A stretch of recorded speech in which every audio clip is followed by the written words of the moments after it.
तो उत्तर प्रदेश के संभल में जो कुछ हुआ आज पूरे देश ने यहां पर देखा। जामा मस्जिद में सर्वे हुआ, सर्वे पूरा भी हो चुका है और रिपोर्ट 29 नवंबर तक सामने भी आ जाएगी। लेकिन आज जिस तरह से सर्वे टीम पहुंची, नाराजगी बढ़ी, बवाल बढ़ा, आगजनी हुई, पथराव हुआ, सर्वे से गुस्साए लोगों ने पूरी तस्वीर ही यहां पर आज संभल की बदल कर रख दी।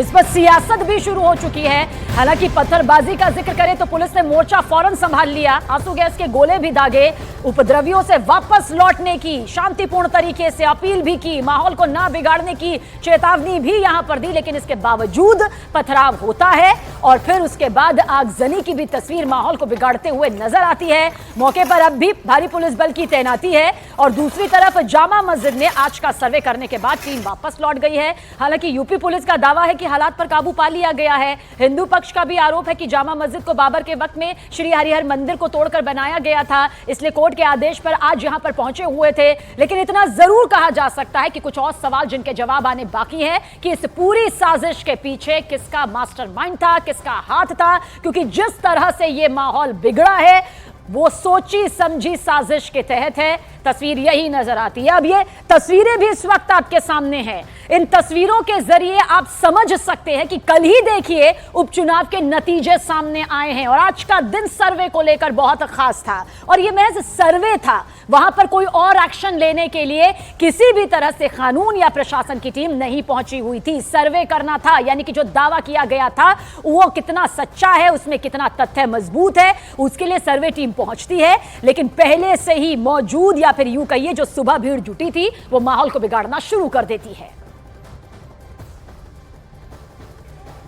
तस्वीर देखिए, युगल थोड़ा आगे आए। देखिए, आरोप है इन लोगों पर पत्थरबाजी करने का। आप देखिए, ये देखिए 4 लोगों को हिरासत में लेकर जा रही है पुलिस। अब धरपकड़ करने का काम लगातार चल रहा है। ये तस्वीर देखिए, लगातार ये उस संख्या से अलग है जो कि पुलिस ने 1 दर्जन पहले बताई थी और अब यहाँ पर 4 लोगों को हिरासत में लिया गया है। आपको बता दें कि लगातार इस इलाके में फ्लैग मार्च किया जा रहा है और अब देखिए, आपको बता दें कि डीएम और एसपी ने साफ तौर पर ये कहा है कि जो भी आरोपी होंगे, जो भी दोषी होंगे, उनको बख्शा नहीं जाएगा, सख्त एक्शन लिया जाएगा। ये तस्वीर देखिए, अब उनको गाड़ियों में बिठाया जा रहा है। ये तस्वीर देखिए, 4 लोग हैं यहाँ पर, इनको हिरासत में लिया गया है। या को हम आपने भी पता अपने घर पे थे, हमें वहाँ से लेकर, हमारे घर से लेकर। सब ये लोग कह रहे हैं कि ये नहीं थे, लेकिन अब ये जांच का विषय है, ये थे या नहीं थे, क्योंकि पुलिस तमाम सीसीटीवी और तमाम जो फुटेज है उसके आधार पर धरपकड़ करने का काम कर रही है। ये वो लोग हैं जो मस्जिद के आसपास रहते हैं। ये देखिए, 4 लोगों को हिरासत में लिया गया है। भारी संख्या में पुलिस बल यहाँ पर मौजूद है। 4 लोगों को अभी न्यूज़ 18 इंडिया के कैमरे में कैद हुआ है जब 4 लोगों को हिरासत में लिया गया है। संख्या लगातार बढ़ती जा रही है। पुलिस प्रशासन का साफ तौर पर कहना है कि कोई भी अगर दोषी होगा उसे बख्शा नहीं जाएगा।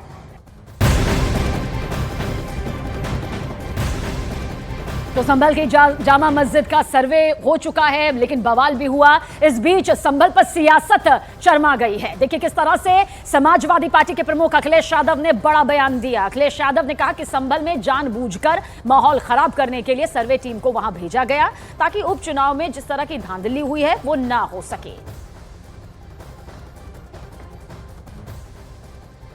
कानूनी और कोर्ट के जो प्रोसीजर उसमें मैं नहीं जाना चाहता हूं कि दूसरे पक्ष की सुनवाई ही नहीं है,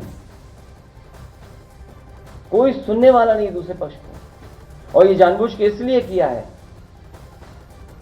कि आज किस बात पे चर्चा हो, किस इमोशन पे चर्चा हो, ये जानबूझ करके सरकार ने कराया है। ये जो संभल में हुआ है, बीजेपी सरकार, प्रशासन सब ने मिलकर कराया जिससे कि चुनाव के धांधली पर, चुनाव की बेईमानी पर चर्चा न हो सके। और इन 5 तस्वीरों के जरिए सिलसिलेवार तरीके से जल्द आपको बताते हैं। दरअसल आज संभल में शाही मस्जिद जामा मस्जिद का सर्वे करने के लिए सर्वे टीम पहुंची, लेकिन इसके बाद कुछ लोग सुबह से ही जुटना शुरू हो जाते हैं। पुलिस फोर्स की तैनाती पहले से होती है, पुलिस फोर्स समझाने की कोशिश करती है, वापस जाने के लिए कहती है, लेकिन वहां से पथराव शुरू हो जाता है, माहौल बिगड़ता है, आगजनी की तस्वीर भी सामने आती है और पुलिस पूरी तरह से एक्शन मोड पर आ जाती है। लाठी डंडों की बरसात भी होती है, आंसू गैस के गोले भी दागे जाते हैं। पूरी कोशिश यही की गई कि माहौल को काबू में किया जा सके। और इस बीच संभल की घटना पर क्या कुछ यहां पर सामने आया। कंगना रणौत ने कहा कि एक हैं तो नेक हैं। देखने को मिलता है कि एक हैं तो नेक हैं, अगर बटेंगे तो कटेंगे। आप देख सकते हैं कि किस तरह की सिचुएशंस हमारे देश में ऐसे ऐसे एरियाज भी हैं जहां पे जाना ही अलाउड नहीं है इवनिंग के बाद। तो खैर मुझे लगता है कि हम सबको एकजुट होकर इस चीज़ की निंदा करनी चाहिए। हिमाचल में भी हम लोगों ने इस चीज़ की निंदा की है। मस्जिद के आसपास पत्थरबाजी में जो पत्थर सड़क पर पड़े थे, अब उन्हें नगर पालिका परिषद संभल के जो कर्मचारी हैं सड़क से उठाने का काम कर रहे हैं। आप देखिए 2 ट्रैक्टर ट्रॉली यहां पर लाए गए हैं और जो कर्मचारी हैं संभल नगर पालिका परिषद के, वो किस तरह से इन पत्थरों को कलेक्ट कर रहे हैं, यहाँ से उठा रहे हैं, सड़क को क्लीन किया जा रहा है। ये तस्वीर देखिए, ये संभल की शाही जामा मस्जिद है, ये उसका पिछला हिस्सा हम दिखा रहे हैं। यहीं पर ही जबरदस्त पथराव हुआ था, जबरदस्त पत्थरबाजी अराजक तत्वों ने की थी। न सिर्फ पत्थरबाजी हुई बल्कि आगजनी की घटनाएं भी देखने को मिली। और आप देखिए सड़क को साफ किस तरह से किया जा रहा है, न सिर्फ पत्थर को उठाए जा रहे, पत्थरों को उठाए जा रहे हैं, बल्कि सड़क पर झाड़ू भी लगाई जा रही है ताकि इस सड़क को साफ किया जा सके। ये तस्वीर आप देखिए, ये देखिए किस तरह से जो पत्थर हैं उनको इकट्ठा यहाँ से किया जा रहा है। तो फिलहाल यहाँ से साफ सफाई की कोशिश की जा रही है। आपको बता दें कि आज सुबह सर्वे के दौरान जबरदस्त पत्थरबाजी और आगजनी संभल शाही जामा मस्जिद के आसपास देखने को मिली, जिसको काबू करने के लिए पुलिस को काफ़ी मशक्कत करनी पड़ी। पुलिस को टीयर गैस का इस्तेमाल करना पड़ा, साथ ही लाठीचार्ज करना पड़ा और भीड़ को तितर बितर किसी तरह से किया गया। फिलहाल इलाके में भारी पुलिस बल की मौजूदगी है, आपको तस्वीरों में हम दिखाएं, भारी संख्या में पुलिस बल मौजूद है और इस मस्जिद के आसपास लगातार पुलिस फ्लैग मार्च कर रही है, किसी तरह से दोबारा ऐसी अप्रिय स्थिति उत्पन्न ना हो, लिहाजा उसको कंट्रोल करने के लिए पुलिस बल फ्लैग मार्च कर रहा है, मौके पर तैनात है। स्थिति यहाँ पर क्या हुई थी उसको हम लगातार न्यूज़ 18 इंडिया रिपोर्ट कर रहा है कि आखिर यहाँ पर क्या हुआ था। फिलहाल सड़कों से पत्थर हटाए जा रहे हैं और जो फ्लैग मार्च है पुलिस का लगातार वो चल रहा है।